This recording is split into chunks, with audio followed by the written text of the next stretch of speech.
think as leaders we need to protect freedom of speech in our counties, because if a governor can actually wake up and threaten anybody that comments about them, it's unacceptable in all those counties. Mr. Speaker. And I want to agree with my colleagues in conclusion, Mr. Speaker, sir, that most of these journalists are rather cover national news than county news.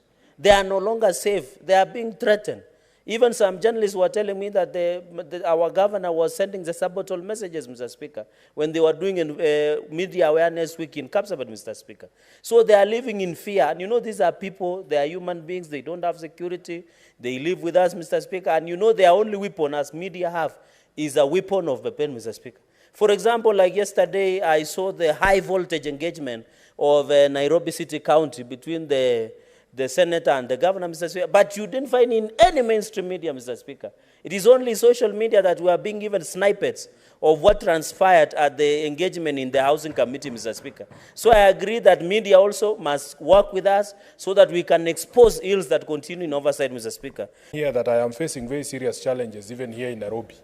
That in fact, Mr. Speaker, the media in Nairobi can no longer be said to be free. Yesterday we had a session with the governor of Nairobi at the housing committee regarding the largest development of housing in the entire country. 13 estates covering 4,000 acres of land. Mr. Speaker, would you know it that anything that is negative covering my governor will never make it to primetime news on any of the networks? And it's not coincidence, because I've monitored ever since we began the oversight program in this county. So, Mr. Speaker, we want the media practitioners to be allowed to work freely, whatever it is, impartially. If the senator of Nairobi is not doing his job, it should be highlighted. If the governor is not performing, it should also be highlighted. You cannot just nitpick stories, Mr. Speaker. And they are being put under conditions where if they don't toe the line, you can see what is happening in Bomet. People are being attacked, Mr. Speaker. So we will stand up for the freedom of the media, but the media must meet us halfway in defending the independence of this great institution. I thank you, Mr. Speaker.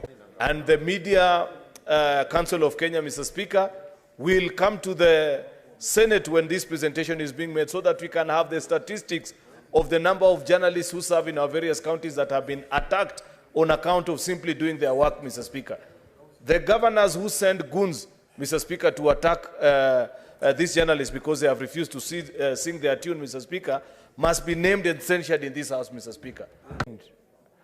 By the reporters on the ground, and even by themselves here in Nairobi, so that when information comes from the grassroots, it must be aired from Nairobi. What happens in between, money is exchanged and whatnot, and a very important piece of information dies, Mr. Speaker. Mr. Speaker, if we do not kill the power of money, if we do not kill the power of violence, then our oversight responsibility will die. It was insecurity. Wakili Sigei corrected.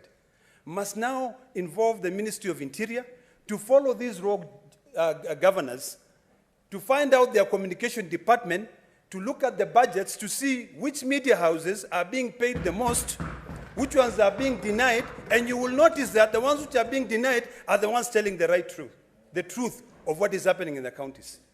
So, Mr. Speaker, we should not just celebrate here, but we should take the statement by Wakili Sigei very seriously. We are losing journalists. The distinguished senator from Meru, not from Meru, from Tharaka, has indicated clearly that there's a journalist who was killed. If we don't speak for them, who will speak for these young people? It's about time that we play our role clearly, we stand firm, because this is a very powerful house, Mr. Speaker. You know, people don't realize how much power a senator has. We are the ones who send the money to the governors. Who says that we cannot all conspire and decide we are not sending any money to them? Of this house, because we continue that way, there is no use of having governors in counties. In fact, Nakuru County are saying it's better they stay without a governor than having Governor Susan Kehika. And I'm not ashamed to say this.